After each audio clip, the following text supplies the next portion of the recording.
Hey, what's going on? Welcome to the Doug Show. My name is Doug Cunnington, and in this episode, I talked to my friend Dom Wells, and he's the founder of Human Proof Designs, though we do have some news that we'll be sharing, and he sold it. He sold Human Proof Designs, and he's working on a new project called Onfolio. So that's where you can find him now, onfolio.co.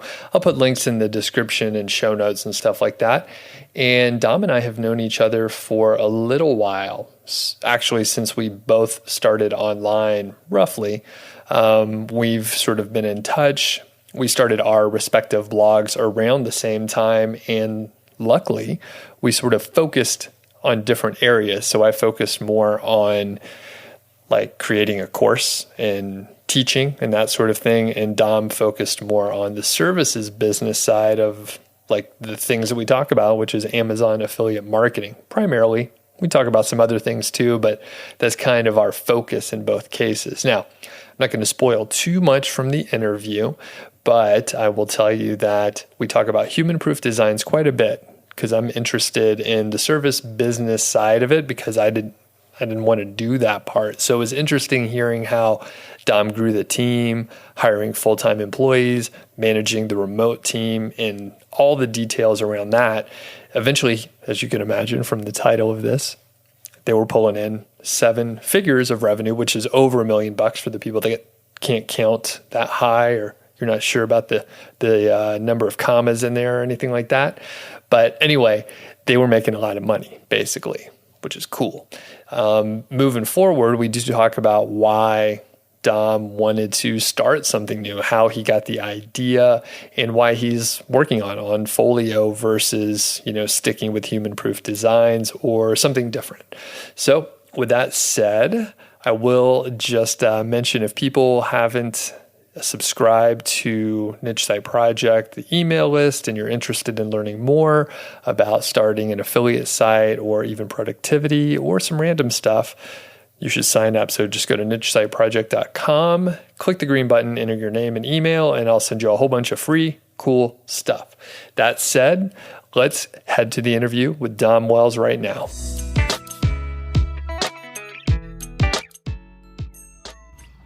Hey, what's going on? It's Doug Cunnington here, and I'm with my good friend Dom Wells. How are you doing today? Yeah, I'm doing well. Happy to be here. It's always fun when we have our conversations together. Yeah, it's been a while. We were chatting off the record there for a few minutes, and it was like, it's been several months, maybe a year since we've chatted. So it's good to catch up. And for the folks that don't know you, can you give a little bit of an intro about how you sort of got into the space of online marketing and sort of what you're working on now? Yeah, I got started with affiliate marketing in 2012. I feel like I didn't really get started till 2013, because 2012 was pretty much reading stuff, building websites that failed miserably, making my first few dollars online, and then trying to figure it out from there. And 2013 was when I first started making like a few $100s a month. And I was just building basically niche sites. Just like my first site was stopping smoking, which was a bad niche site because it's not, it's like one of the broadest, most complicated topics out there. But I had just quit smoking, so it seemed relevant at the time. And then I started to have a little bit of success, and in very late 2013, probably more like 2014, I started Human Proof Designs, which was a company where we basically did services specifically done for you website creation for affiliate marketers, mostly beginners who wanted to get started. I'd seen a gap in the market where there were a lot of people buying these kind of turnkey starter websites off Flipper, and they were, I think, Warrior Forum as well, and they were mostly scams or just junk websites that were never going to get anyone anywhere. So I was like, why don't I build good starter websites with training and a community around them and a support group and all of that. And then that pretty much became the thing I did for a very long time, for about 5 years. And I grew that Somehow managed to grow it to $1 million in revenue over 2017 and 2018. And then towards the end of last year, so late 2018, I started Onfolio, which was based on an idea I'd actually had in 2014 and then forgotten about and then rehad, if you rehab an idea. And then, so I started that, and that's basically working with investors and people who want to buy established websites, like maybe $30,000 or $100,000 websites, but they just don't want to run them, or they don't have the skill to run them. So my team and I will be like the operator of the website, and we'll have a management fee and a profit share with the investor. Got it. So that's pretty much my focus these days. Awesome. So that is a awesome trajectory. So you started not knowing anything. It was a little rough in the beginning. You became successful, right? You started making some money, saw the gap in the market to provide some services for the market, and then slowly grew that up into a big business, sold it. And then you found another gap in the market through, being, in the trenches with the market, I guess. I'm using market a lot here, but the point is you identified another gap and now you're filling that. Awesome. Now, most people in the world haven't started a website, and maybe they're thinking about a side gig, but like in the beginning, I know how frustrating it was for me making mistakes, and you alluded to, many failures before you had any success. Can you take us back? Like what was it like? Like what were you thinking? How did you keep going when it looked like you were just making a bunch of mistakes?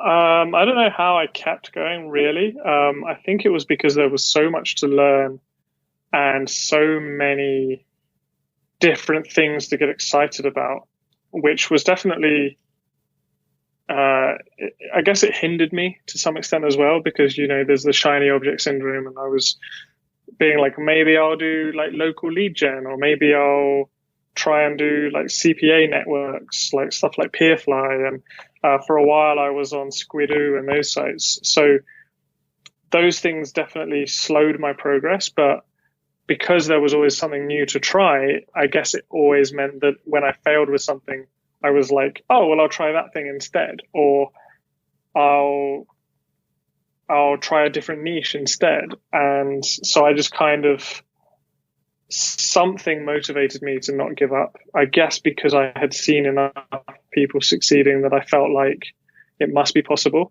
Like I think my biggest doubt was not that it was possible, it was that I could do it, because I've always been a bit of an underachiever.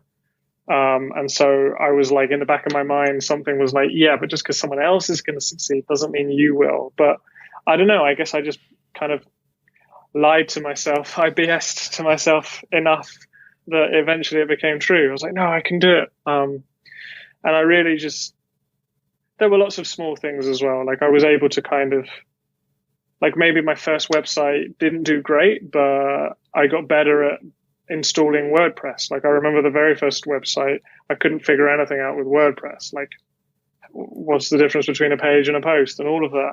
And so the next time I set up a site, I was like, oh, this was much easier. And then maybe my second website made $10 in a month. And so my third website, I felt like, well, I can make a little bit of money and I can set a website up. So I don't know. It just kept getting better every time. Mm-hmm. And eventually, to be honest, I still feel like it's the same process. Like it's just, the numbers are a little bit bigger now. Yep. And actually that was my next question as you were making that statement. It's like, does that feeling go away? Because I know it doesn't for me. It's like partially imposter syndrome, and there's a lot of labels for it. But at the end of the day, you just don't know if what you're doing is going to work, even if you've done it a couple of times. So has it gone away for you, specifically for like Onfolio, or are you like, yeah, 100%, like this is a go? No, I think it does stay. I think maybe it changes slightly. Like basic stuff, like you see someone else is doing the same niche as you, or the same idea, and you're like, oh no, and then it's like, come on, you should know by now that competitors are a good thing because it validates your idea, and also, there's always going to be other people. So you still have these thoughts and these doubts, but I think they're a lot easier to dismiss now because you're like, what am I doing? Like, shut up. You push them aside. Whereas when you get them in the beginning, you haven't got that kind of confidence bank to make a withdrawal from. So it's harder in the beginning, but I don't think those feelings ever go away. Mm-hmm. You just get better at dealing with them. Yeah, totally. Well, I was just looking for validation for myself, I guess, since I still feel that sort of, indecision at times, and you're nervous and you don't know if it's going to work, and you just have to push through. So, all right, still, back in that early sort of part of your timeline there, how did you decide to focus more on services versus, tripling and doubling down on just creating more sites, or did you? I'm making an assumption there, but how did you get into the services business and decide that was going to be the main deal? To be honest, it was just where people would pay me. I really think like it was just about figuring out how I could make some money. And when I first started, I wasn't really interested in services. I just wanted like the kind of passive affiliate model. I didn't want to deal with customers and all of that. I didn't want to build become an authority or build a like personal brand or anything. And like looking back is the easiest way to scale a business is to build a personal brand, as both of us know. But I think really, it was just, I was still growing my own site. So one question I got a lot was, why do you sell sites to people rather than just grow your own? And the answer in the beginning was because I can research like 20 sites a month and I can build 20 sites a month, but I can't run 20 sites. So, maybe I'll run 5 and sell 15. And so it was there was also a supply and demand thing as well. People were going to pay me to build them a site. So I did still run my own sites and scale them, but I just also sold others. And then as the team got bigger, I realized, well, I can focus more on my own portfolio now because I have more bandwidth again. So it kind of was like, first it was just me doing my own thing. Then it was just growing Human Proof Designs. And then it was growing both. And then like now it's focusing on my own portfolio again. And it is kind of funny because if someone said, do you like service-based businesses? I'd be like, nah, they suck. I hate them. But like objectively, of course. But at the same time, I keep falling into service businesses and I keep doing well with them. So I guess I don't hate them.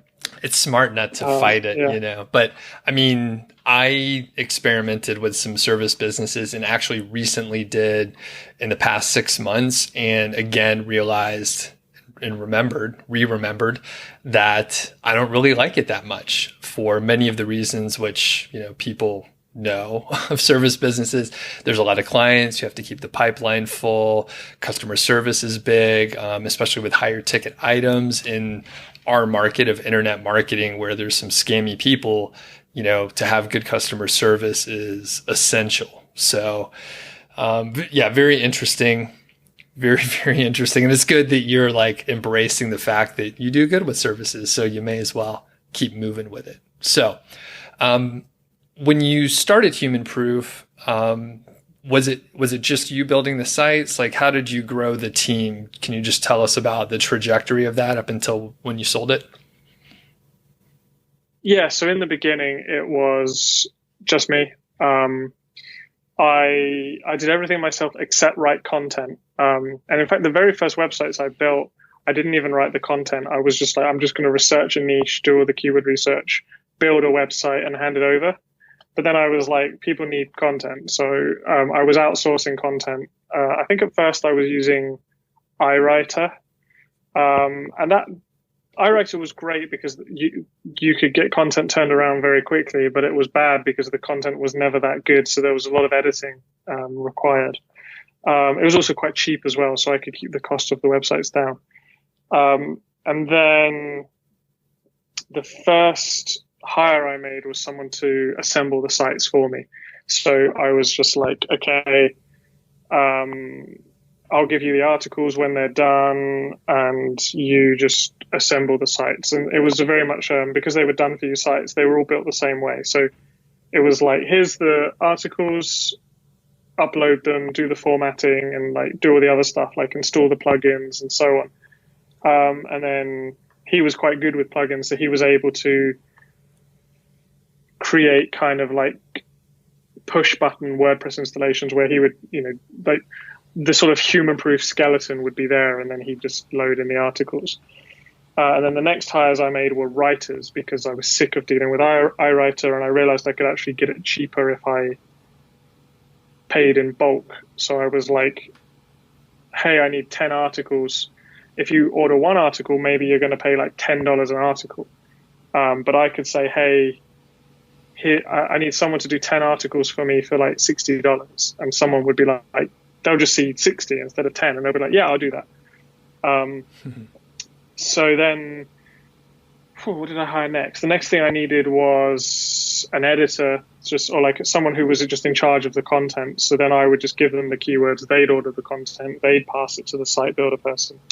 And then the next thing I outsourced was I brought on a project manager to just deal with everything, so that I could then focus more on marketing the business and writing blog posts and all of the like working on the business type stuff. And then as that scaled, we then brought in people below all of those people. So then there'd be like the project manager would have an assistant, and the website builder would have like 4 website builders under them. And then we ended up with like 5 keyword researchers, and then we would promote one of those 5 to the head of the keyword research team, so that my project manager, who became my COO, could then move on and build the writing team. And that process took probably a year and a half really to get really well. And it went from like, I've never hired anyone off Upwork, to Upwork is sending me Christmas cards because I'm like a VIP customer in the space of about 2 years, maybe. Yeah. So like very quickly. And I think the real key was that I didn't hire everyone myself. I hired someone whose job it was to hire people. So right. I was like, so when I brought Brad on, who is the Human Proof Design COO, even today, he would be like, right, what's the biggest bottleneck? And I'd say keyword research. And so, okay, teach me keyword research. So I taught him how we do it. He did it by himself for 2 weeks. And then he was like, right, I feel like I'm competent enough. And I was giving him feedback during this 2 weeks. Mm-hmm. And so he was like, right, I feel like I'm competent enough to teach it. So I'm going to go out and hire like 4 Filipinos to do it for us. And I was like, okay. And so he did that. And then he trained them. And then after 2 more weeks, he said, yeah, one of them's really good. I think he should be the manager. And I said, okay. And then that was the keyword research team. And then he's like, right, what's the next bottleneck? And so it's like ordering the content, and then rinse and repeat. And so we did that systematically for, well, whatever I just said, like 18 months, around 18 months to get everything done. To the point where I was completely out of operations, except maybe replying to customer emails and stuff. And we were able to launch way more products. So like in the beginning, if a customer said to me, hey, can you also do SEO? Can you also do PBN links? Can you also do ebooks? Blah, blah, blah, blah, blah. We would say no, because we didn't have the bandwidth. But now, whenever we wanted to launch a new service, it was really a case of me designing the service, Brad figuring out the logistics of how that service would be delivered, how much it would cost, how much we should therefore charge, and then training the necessary people. We would basically just launch the product, and like it was very smooth. So we went from being like ground to a halt, customers asking for refunds, wondering why their product isn't delivered yet, to being able to like launch a new service in like 2 weeks because of like this sort of right team that we built, the system we built. Very cool. And just hearing you talk about that, it is very systematic. It's an iterative approach so that you can like make progress as you go, learn from each time you launch a new product, and all of it makes sense. And that's something I've never done with any service business that I tried to do, which I know as I'm going through it, I'm like, do I want to push through this? And then I always decide no. So I'm glad, I'm glad people like you are doing it. And it's a good overlap. I mean, I think when you and I first met, we started our blogs and we were in the same circles a little bit. And I mean, we were competitors, right? We didn't know what we were doing exactly. And, eventually we had two different markets that we were sort of focusing on where there's a great overlap, very little stepping on toes. So it's been, a good relationship where we can work together, versus talk bad about each other or something like that. So kind of meta, but that's my observation. So any thoughts on that? Like on our relationship or on what? Yeah, sure. Yeah. On the two, like our two businesses, and as we were getting started, just to decide to collaborate versus, be enemies, I guess. Because I have approached people and I'm like, we could probably work together well, and they just completely ignore my email, or they're rude and they're like, no, go F yourself, right? So any observations on that? Yeah, I mean, I think I can probably draw a straight line from like the day I started trying to approach other people to kind of where I am now. And there were people that didn't reply. Like, one of the first people I contacted was Spencer Hawes, and he replied, but he wasn't going to collaborate with me because he didn't really know who I was back then. And so I was like, okay, maybe I should start smaller. And there were other people who I messaged, like Tung Tran, who was from Cloud Living, who was like, I'm not really interested in promoting your stuff, but here's some feedback. Here's how you could improve it. And because of that, we actually maintained a relationship. And I actually went to Tung's wedding last September. So, nice. He said no, but in a very respectful way. And actually, whenever I launched services, I was like, they have to pass the Tung test or the Gale test from Authority Hacker, because if those guys like your stuff, it means it's good quality. And so then, there were people like Authority Hackers who, again, weren't really interested in promoting my stuff, but they were nice guys and they were still happy. And we've linked to each other and stuff like that. And then, there were people who were just rude. But then there were people like you who replied, and Matthew Allen, he was very friendly early on. Who else? John Haver was sort of ultimately ended up becoming a competitor through his association with Brand Builders. But in the beginning, he was friendly, and we're still friendly. But I mean, in the beginning, we were more willing to work together than later on.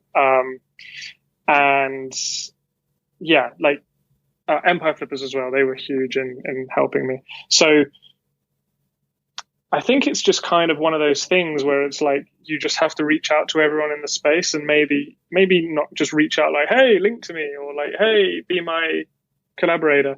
But you're going to get some people who you vibe with early on and some people who you don't. And that's just how it goes. And I think a lot of the success Onfolio's had, because we've barely really marketed it, apart from the fact that I've come on podcasts and stuff and sent a few emails out, but it's already on course to be a pretty good year. And I think a lot of that comes to the fact that I've spent years building up contacts and networking and just generally making friends with people. And I think in your case, sometimes there was maybe incentive to not share each other's stuff. Sometimes there's more incentive. I know we promoted your course for a while and then we had our own course, so kind of didn't make sense. But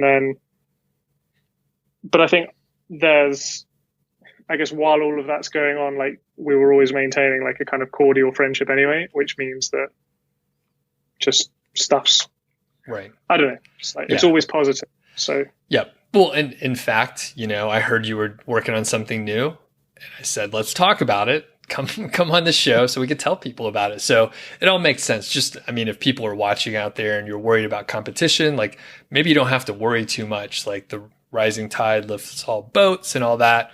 All the people that you mentioned that were friendly are still like they're still doing something and they're moving on to other things. So maybe that has something, or maybe that's evidence to like being, nice and friendly and professional as far as networking is a good idea versus, trying to beat people up out there. So, okay. So were you going to say something there? No, I was just going to say, like, you're right. Like, and you never know if, like, 4 years later, you're going to bump into these people and become friends with them. I bumped into Spencer and Chris Guthrie at Traffic and Conversion in San Diego last March, and it was like, oh hey, yeah, how are you? I know you, and we like had beers together and stuff. And so Nice. It's like I was like, ha, I got you eventually. Yeah. Like Yeah. you're on my friends list now. That's funny. So yeah. And like the other thing, like you said, you emailed Spencer back in the day and like he didn't know who you are, but now you've been around, you've proven you're, a responsible, knowledgeable person, you're running a solid business and there's a lot of social proof out there to, I guess, support that. So, I mean, at this point, he's confident that you're not going to, do something like that. The problem is if someone promotes you and then you turn out to be like a bad dude, then they sort of lose some credibility with their audience. So that's the risk out there. And I know people have approached me and they're trying, I mean, they want me to like promote their product or something like that. And I don't know who they are. Maybe they're a little bit rude in the email. They don't even tell me their last name, like that sort of stuff. Like it's a little hard. So it's hard to separate who's I guess a professional. So to some extent, maybe you open the email, you scan it, and you're not even going to bother checking out what their offer is because of the bandwidth, and you're just like, oh, whatever, I'll deal with them later. Yeah. And sometimes I remember actually, I think Chris Lee from Rank XL, he sent me an email promoting his course when he very first started it. And I think that was just an example of an email I opened and sort of glazed over and was like, oh, I'll think about that later. And then I closed the email and I never thought about it again. And then I think I saw like Stuart Walker from Niche Hacks promoting the course or something like that, or someone. And I was like, that sounds familiar. And I went back and I opened the email and was like, oh yeah, hey Chris, how's it going? So it kind of, once you've been on the other side of it, you can kind of realize like what it's like when you're doing the outreach. You can see what the other person's like, and they're not deliberately ignoring you or trying to be rude or anything, but they probably just don't have the incentive or the bandwidth to give you much time until, like you say, until you prove yourself. Yeah. Got it. So Onfolio, can you tell me about like the origin of Onfolio? You mentioned you had the idea and then, we're growing human proof and then it sort of came back to you. So how did you get from, there to where you are now? Yeah, I actually remember, I don't remember what year it was. I think it was probably 2014. And I was at lunch with my wife. Back then she was my girlfriend. And I remember saying to her, like I was talking about human proof or something. And I was like, yeah, I had another business idea today. I think a really cool business would be like, I know how to buy a website off Empire Flippers and grow it, but I don't have like $30,000 spare. But other people have $30,000 spare, but they don't know how to grow a website. So wouldn't it be really cool if I could partner with people like that? And she was like, oh, kind of like real estate or stockbroker, that kind of thing. And I was like, yeah, you should do my marketing. I was like, yeah, exactly. But the problem is I'm just some dude in Taiwan, like I barely full time in my own business. And like, I don't have a track record or a team or authority or any of those things that you need. But maybe one day I will. And then, that was the end of that idea. And then 2018, I did a deep dive survey to the human proof design audience, which is from the Ask method by Ryan Levesque. And basically, I was just surveying the audience, and I was asking them what their biggest problems were. And one or two people mentioned they had money to buy websites, like big websites, not like done for you ones, but they didn't know where to buy them or what to do with them once they bought them. Like I think 3 or 4 people mentioned it out of a couple hundred, and I was like, that's actually high enough to continue this conversation. So I emailed a few people and was like, so do you think a course on website investing would be good, or do you think a service? And some of them were like, yeah, a course would be good. Some were like, a service would be good. And then so I actually built a course, and while promoting the course, even more people were like, a service would be good. And I was like, I know, I'm just trying to promote the course first. And then I was like, wait a second, I had this idea before, like 4 years ago. But now I am an authority. I do have a track record. I do have experience. I do have a team. Interesting. And I also think the market now is more mature. There's better websites for sale. Like, no offense to the Empire Flippers sites in 2014, but the ones for sale now are way better. They're a lot bigger. There are sites on the market right now like $5 million, $2 million, $800,000 that are like still just content websites. And there's more serious money moving in, but there's still a lack of like professional sort of managers. There's more and more people coming to the same conclusions that I'm coming to, and the more I talk about it, the more other people will enter the space. So if they haven't built a service business before, good luck learning how to do that. But yeah, so I just kind of felt like I got the validation. I realized like I had all the answers this time, whereas I didn't 4 or 5 years ago. And I just started talking about it a little bit, and people were like, yeah, I've been looking for this kind of business for a long time. So suddenly like we've got like 30 sites that we're running and it's like, oh, okay, I guess this is a good idea. So that's kind of, it's like, for me, it's a great story, but for a beginner listening to this or someone who's trying to find their way, they might be like, well, yeah, that's great for you because you already had an audience and you already,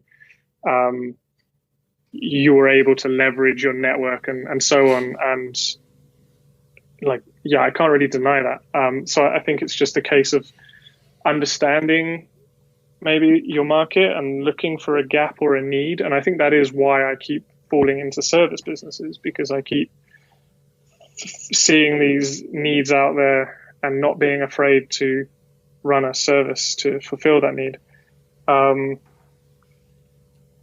And I guess my advice to anyone who is a beginner like that would be to just, the more experience you get in your niche, the sooner you'll be in that kind of situation that I was in.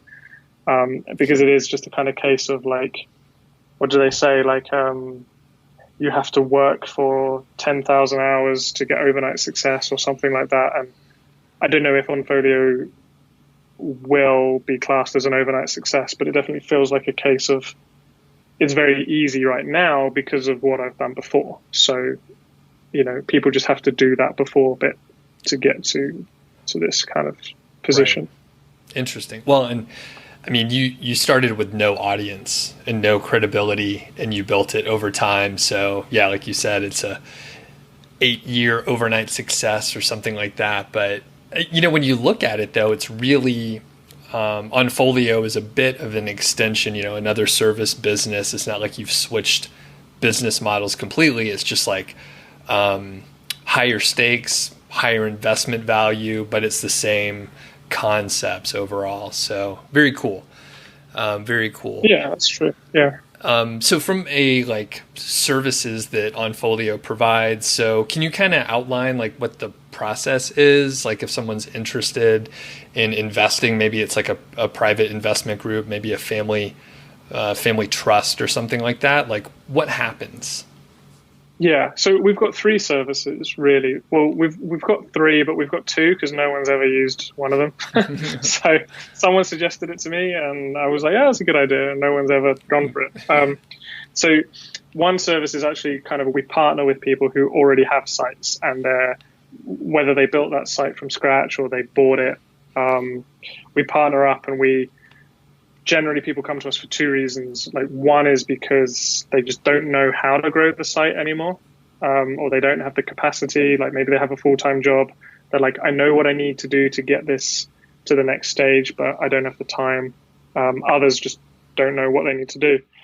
Or it's people that just don't have the bandwidth or the desire to run their sites anymore. Like we run a couple of sites for Ace Chapman, who he has a huge portfolio of sites, and he's just like, okay, can you guys just run these four for us? And then there's like those people. Those sites, we don't just take like smaller sites because it's not really worth our time, and we can, we want the site to be established so that we can turn the dials and make stuff happen. And then the other service is similar, but it's like someone has money, they want to get started, but they don't know how to run a site. So they'll buy the site and we'll run it for them, and we'll help them find the site. We'll do the due diligence. We'll hop on a call with the seller and do all of that stuff. And then they own the asset, but we'll, in exchange for a management fee and a share of anything we can grow, we will run the site for them. And again, for that one, like we have a minimum, which is $50,000, because anything below that, there's not really enough profit in the site for us to make for us to take a management fee, and then for there to be a budget for growing the site and the investor to get ROI. So like the bigger the amount of money, the bigger it is for everyone. The other service which no one uses is just like something kind of in between. It's like you want to buy a site and you want to run it yourself, but you don't want to buy a scam. We'll just do the due diligence for you. But okay. No one's interested. They either want us to run it or they're fine. Okay.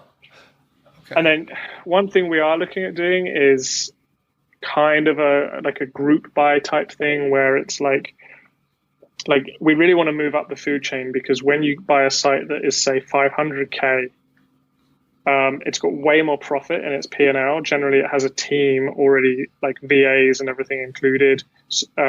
Content costs are already included usually. So it's got the growth budget like baked in. And also it's a much higher quality site, and we can run fewer of them.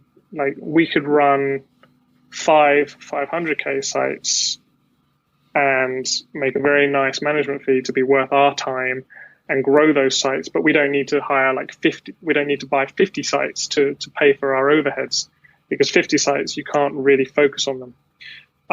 So what we're thinking of doing is like maybe someone only has 30K, or someone has 100K, but they don't want to just buy one single site with it. So we'll probably what we're thinking about doing is like every quarter, basically pooling people's money together in like a JV, and then setting it up as like a legal entity, and just buying like one site with it. And so that's more like a kind of like a real estate investment type thing, like the way that works. And then we'll just run it and predetermine whether we're going to do it for cash flow or like sell it in 2 years or something like that.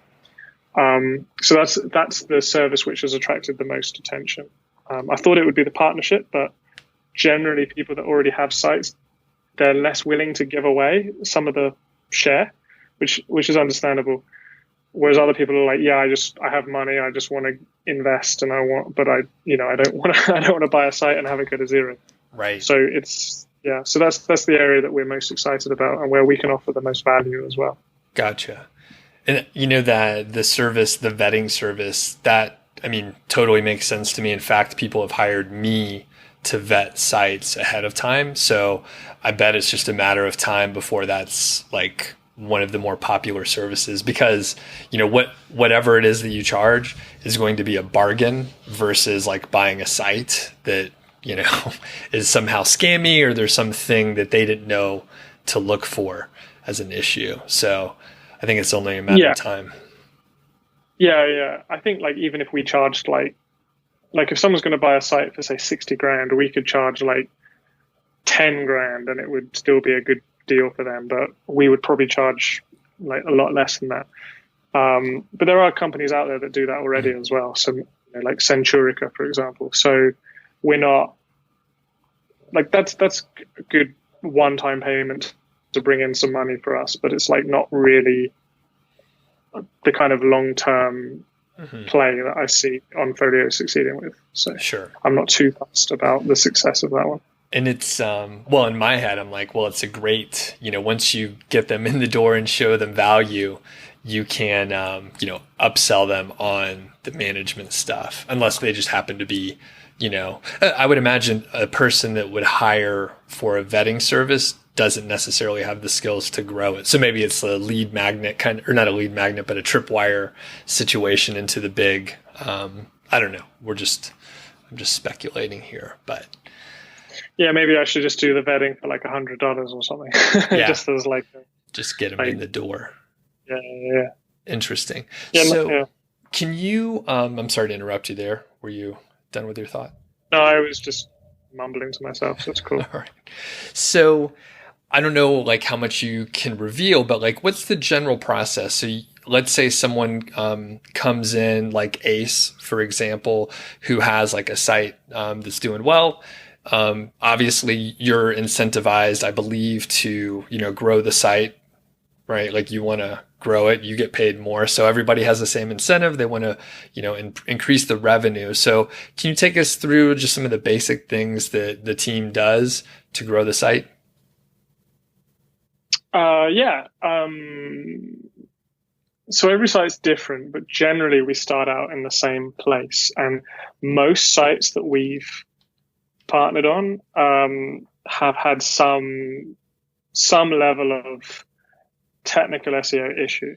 Pretty much everyone we've been like, well, the first thing we're going to do is fix that. And that issue might be as basic as like not having an SSL certificate installed, to sometimes we get people that haven't fixed the Yoast, the great Yoast error of 2018, just where a bunch of their stuff got indexed that shouldn't. Some of them have architecture issues. So just like navigation and site structure and things like that. Pretty much every single one has speed issues. Generally, if someone knows how to get their speed good, then they don't need our service. So we normally will fix all them first. Then there's a lot of CRO type stuff. Like most people, like if it's an Amazon site, they don't really have mobile optimized tables. I'm sure Matthew Allen would have something to say about that with his plugin. But yeah, a lot of them don't have mobile friendly tables or mobile friendly this or mobile friendly that. And from there, it's very much a bespoke plan. Like some of them, it's like, right now we're just going to smash the site with content until all that site scales. Other sites, it's like, we need to disavow all your spammy backlinks. Other sites, it's like, oh, you've got an info product funnel. Let's try doubling the pricing on that and that kind of thing. So yeah, it's always the same. We do a technical audit, a speed audit, and a kind of keyword and backlink audit. And based on that, we usually have something to improve. And sometimes that can be enough to turn the site around as well. They're not always like distressed sites when they come to us, but yeah, quite often it can turn them around. But then from there, it really varies, like what we're going to do next. Sure. So, very interesting. Yeah, I could definitely imagine some people have sites where there's a ton of content, almost no backlinks, or vice versa, where there's, 50 posts, but a crazy amount of backlinks, and there's opportunities to like fill the gaps wherever they happen to be. Interesting. So it sounds like a lot of work needs to be done for any of the sites. So tell me about the team that you have now, or sort of how that's structured. I know, but actually I'll just leave it at that. I won't speculate. So what's the team like? How do you run that? Fortunately, I hired a very good project manager recently, so things have been a lot more smooth over the last couple of months. But essentially, there's not actually that many of us like on the actual sort of core team. There's probably about 10, and that will range from like me, who's like the boss, and then Alejandro, who does a lot of the he does all of the audits and a lot of he's kind of an extension of me in the way that he'll do a lot of the game plans for the sites and deciding what we're going to do. But then he's also strong in other areas. He's a lot better at technical SEO than I am, so he does all of that, all of the audits. And then we have the project manager, Esby, and then so she's just like making sure we're all doing stuff. She's like, whenever my Asana queue gets to 0, suddenly it's back to 10 again. And then we have just various freelancers below that and people who are full-time who we have someone called Hannah who's really good at Pinterest. And so she runs that side of thing. Because we've got a lot of sites that do well with the kind of Pinterest and Mediavine model. There's a lot of people like in affiliate marketing who are really focused on like SEO and best, blah, blah, blah. And then there's loads and loads of people, mostly work at home mums, but not, there's a lot of others in the group as well, who are just like silently crushing it with Pinterest and Mediavine and making like 5K a month, 10K a month. It's crazy. So yeah, Pinterest is a big part of what we do. And then, yeah, we just have like sort of VAs below that who, like they do content uploading and audits and on-page SEO tweaks and all of that stuff. Yeah, and then we bring in, like if we need content written, we use an agency or use like Human Proof Design's articles and SEO, like authority builders and maybe some other more grey hat ones, depending on if it's like our site or not. Stuff, sure. Yeah, things like that. Interesting. Okay.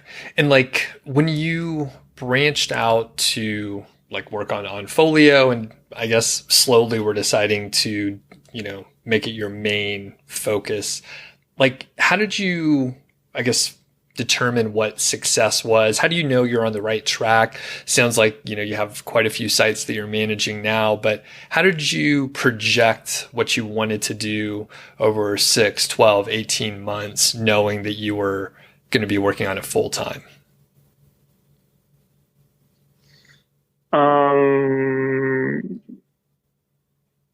I guessed. I had that initial validation early on, like I mentioned. And from there, it was like, I guess I was in a situation where I was like, all I need to do is get enough customers, and at least this is how I rationalized it in my head. I was like, if I can just have, say, 10 clients or partners, I don't really think of them as clients, 10 partners around that number, that would be enough to pay for my team's overheads. And then my team can work on my own sites for free. So therefore, because sometimes I would have this thought like, why do I need to bother? Why don't I just have 5 of my own sites, maybe make 20K a month off those 5, which is very easy to do, or even 30K a month off just those 5 sites, and just work on the 5 sites myself and have no team. Or even just have one site, doing 15K, that would keep me happy. And then it was like, well, I kind of want a diversification and I want to move up the food chain, as I talked about. I didn't want to just be having to do all the work myself. I didn't want to be reliant on my own like businesses as well. So it was, for me, it was about de-risking my own stuff. And also I was like, yeah, so I'm pretty sure Onfolio is going to be a good idea, but worst case scenario, as long as it can just pay my bills, then the money I make from my own sites is kind of like free money. But then when I started talking about it, like to FE International and Empire Flippers and within the Rhodium Facebook group. I don't know if you're aware. There was a lot of people saying that's a great idea. Lots of people need that. And so before maybe people started coming in, I got a lot of people telling me it was a good idea, which doesn't necessarily mean it is a good idea, but it gave me enough confidence to keep going. And now we get like 1 or 2 people messaging us a day talking about like the possibilities of working together. So yeah, to the extent where I never even bothered creating a sales page for the service. I was like, just contact us here. And then people started messaging me, and I was like, oh, maybe I should build out that page. And then more people started messaging me, and I was like, maybe I shouldn't build out that page. Maybe I should just leave it coming soon. So that's kind of like, I guess I was fortunate enough to get just enough confirmation early on. And then mapping out where I want it to be in a year, that's kind of it's more like I'm in a position where I can build the company how I want it to be. And so sometimes you're like, should I do this? Should I do that? Do I think my investors will want this thing or that thing? And it's like, well, what do I want? Because I'm in a position to say no to investors. So how do I want the company to be? Who do I want to work with? What kind of sites do I want to work on? And then go that way. So that's kind of how I've started repositioning it over the last few weeks.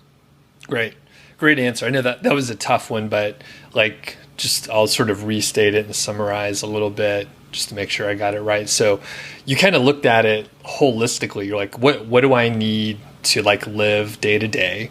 Obviously, you have some cash flow going on, so you don't have to pay the rent. You can make some decisions based on what you actually want to work on, the kind of company you want to create.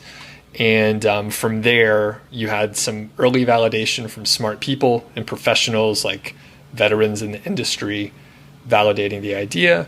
And you had enough traction early on from your multiple years of, building your brand, establishing authority and having contacts in a network. So you were able to get enough people on board pretty quick so that you knew that it wasn't just a good idea from like a conceptual standpoint, but people would actually pay you money to get moving. So is that pretty good?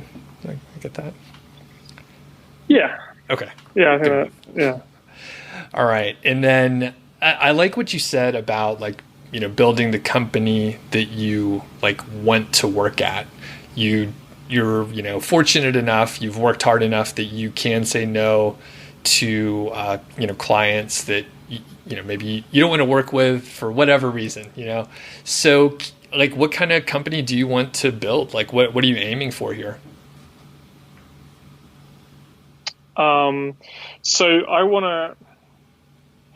What I've noticed is really cool about websites, particularly content websites, in fact, maybe exclusively content websites, is that as the website grows in size, the complexity doesn't, and the work required doesn't. Like I was looking at a site that was for sale at FE International, and it was just an affiliate site. It made some of its money from Amazon, some of them from a private affiliate one, which if I mention that, it would give away the niche. But the site was for sale for like $970,000, so basically $1 million, and it required, according to the seller, which is always slightly not true, but it seemed legit enough to me based on my knowledge of the site. It's 4 hours a month. And it was bringing in 30-ish K a month profit off 32K revenue. So it had no expenses.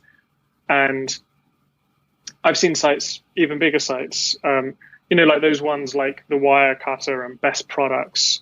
There's another one on the market which does 140K a month off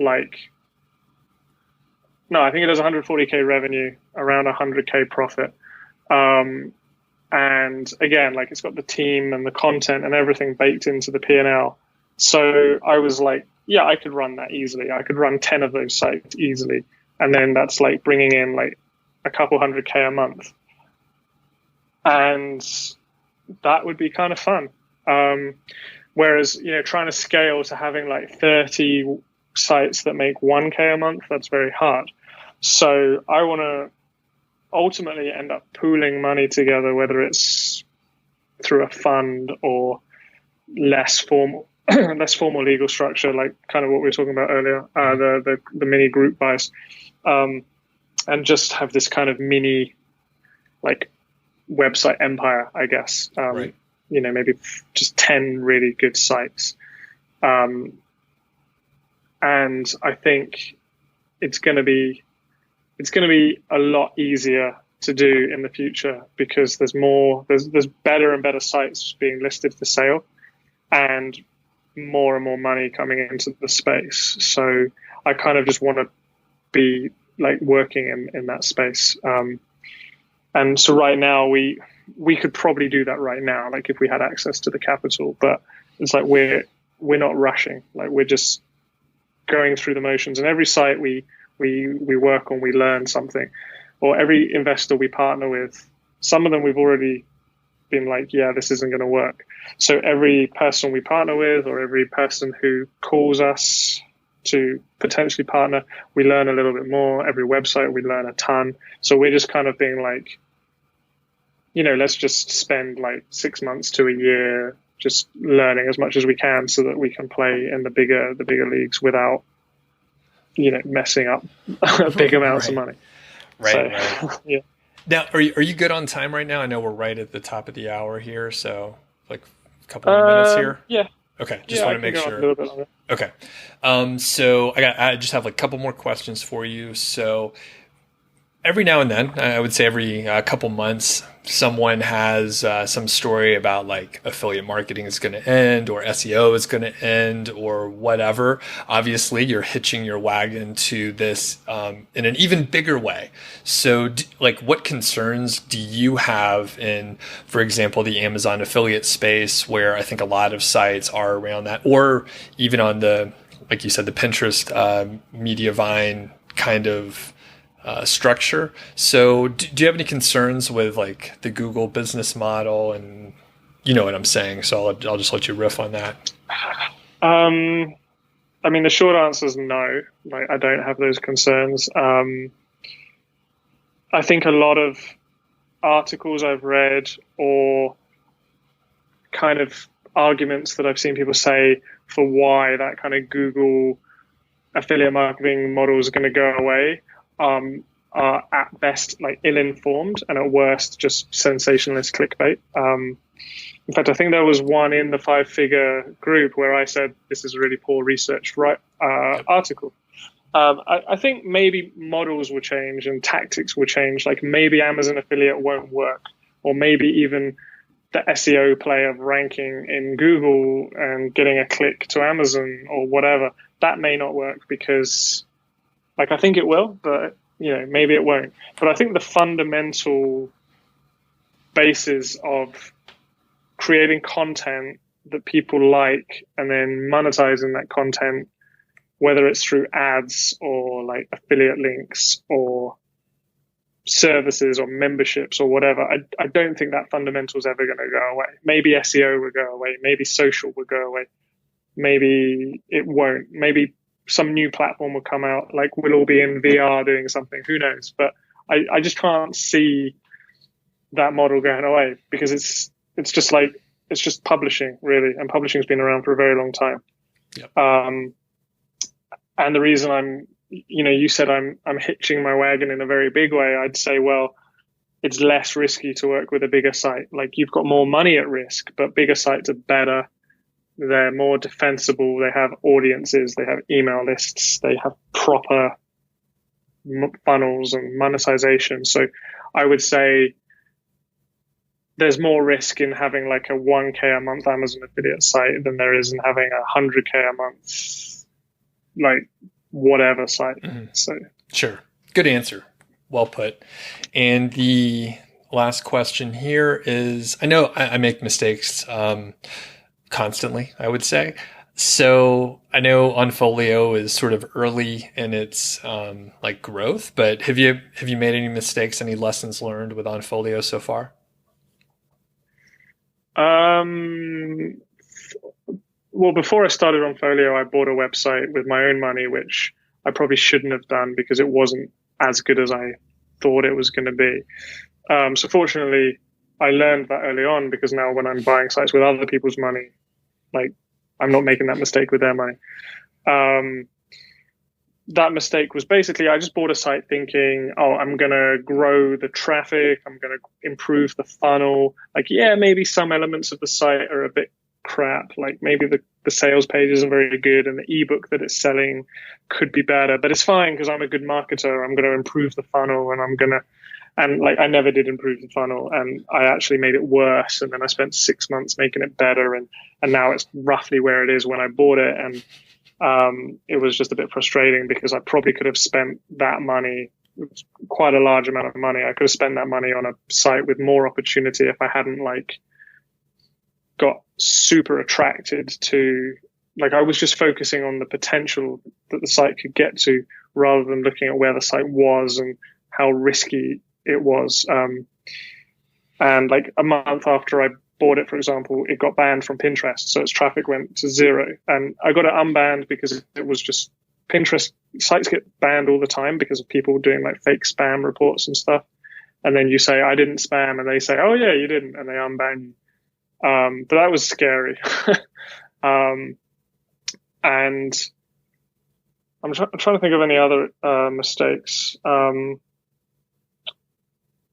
I guess we had a couple of sites recently where I wish we'd moved a bit faster, because we partnered on 2 sites in late May, and we were going to run them through. They'd been losing traffic a bit. One of them got hit in the March 12th update. One of them had just slowly lost traffic. And we've turned sites around by going through our audit process and improving the technicals. And those ones we were like, yeah, we're going to like get right to work on them like beginning of June. And then the June update came in and they tanked slightly more. So I kind of wish we'd worked on them sooner, because maybe they would have turned around in that update instead of tanked more.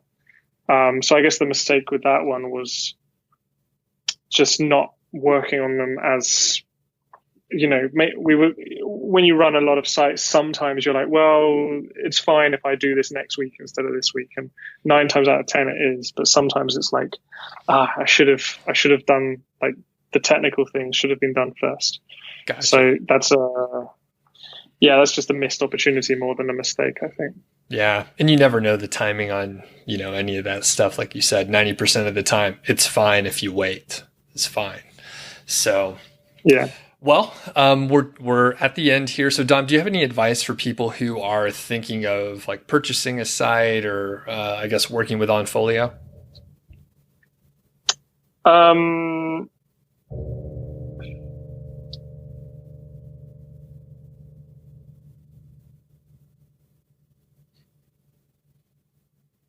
I guess I would say try and read up about the model as much as you can before you either buy a site or work with us, because the best way to learn is by getting skin in the game and everything, but like, don't come into it completely ignorant. Like, don't expect it to be fully passive. Just try to, you know, educate yourself a bit first. Pretty standard advice, I guess. Yep. Awesome. Well, people can find you at onfolio.co, of course. Anywhere else you want people to connect with you? Yeah, that's the best place right now. Haven't set up like a Twitter account yet. So yeah, that'll be the best place. Just reach out via the contact form. They all come to me. So right on. For now. Yeah. Very good. Well, always a pleasure to catch up, Dom, and we'll talk soon. Thanks. Cheers. Great to be here.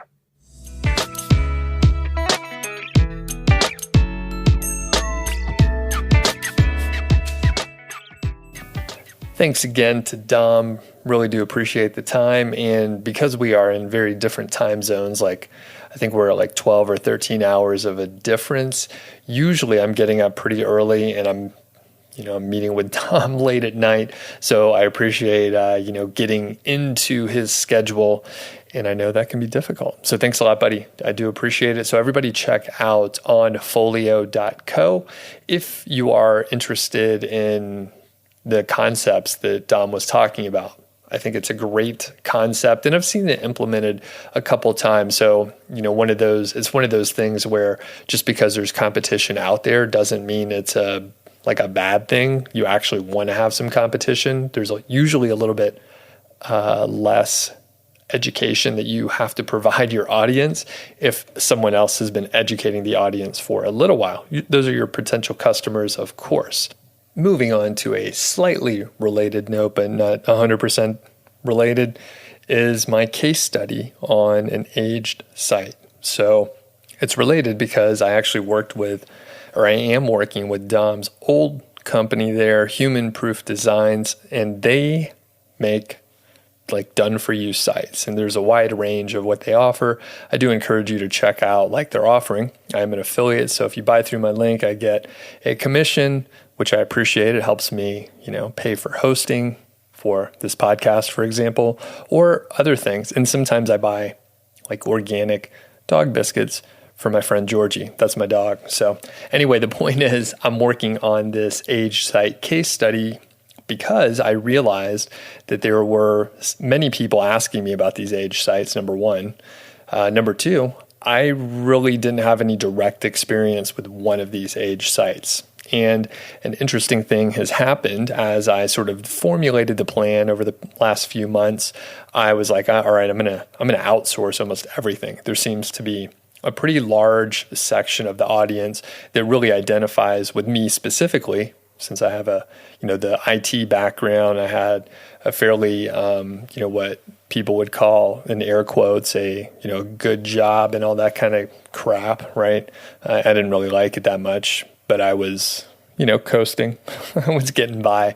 Anyway, some of these other folks like you in the audience, you have a job. You don't like it that much. You get paid pretty well.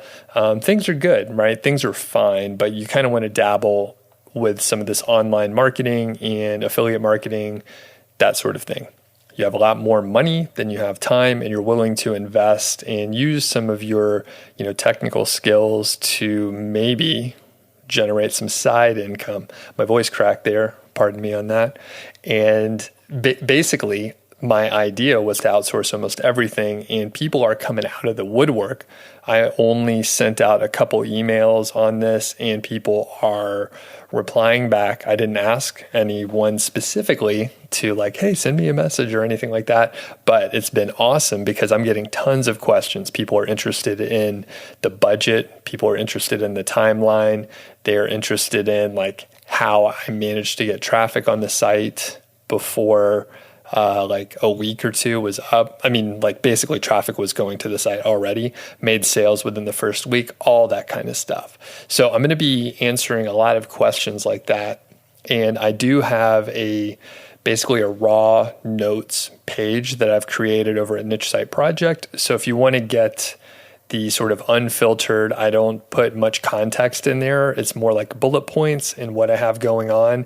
It'll grow, and I will document everything and place it in context and put a narrative around it. But there were a lot of people interested in sort of the raw notes of what I'm doing in pretty close to real time. So you could check that out, and it's at nichesiteproject.com/ASCS, which stands for Age Site Case Study. So ASCS, you will see that notation in multiple places. So when you see that ASCS, then you'll know that that's what we're talking about. So if you do have questions, send me an email, feedback@doug.show. And if you're bold, and I highly encourage this, leave me a voicemail. There is a phone number in the show notes, and I've only had one person leave me a voicemail, which is partially embarrassing to me because I'm I know some people are listening to the show, right? I know you're out there. So just hop on your phone, give me a buzz, leave me a voicemail, ask whatever question you have. Even though it's going to take more editing on my part, I think having your real actual voice on there. We could even do some sort of a voice disguiser thing, so it's sort of more anonymous. So maybe it'll sound like this. I can make it sound very strange, or I can just leave your regular voice in there. So anyway, the point is, if you have questions about this age site case study, please ask them. It'll make it a better case study because I'll be able to answer the questions that you have specifically. And again, I know a ton of people are interested, so I expect this to, well, I want it to go well, of course, but I expect it to be fairly popular, and it could be really cool for people to share with other folks, right? Because it's like a real life case study, and probably, right, the whole goal here is to like see the results of like an affiliate site, like the earnings, the real results that we care about, faster. We want to see them faster than starting a site from scratch and taking 6 months to hit the first like $100. We want to hit those milestones faster. And we want to hopefully, right, the goal here is for this to succeed so I get a positive ROI in the shortest amount of time and outsourcing it along the way. So anyway, I'll leave it at that, and everyone have a great day. We'll catch you on the next Doug Show. See you later.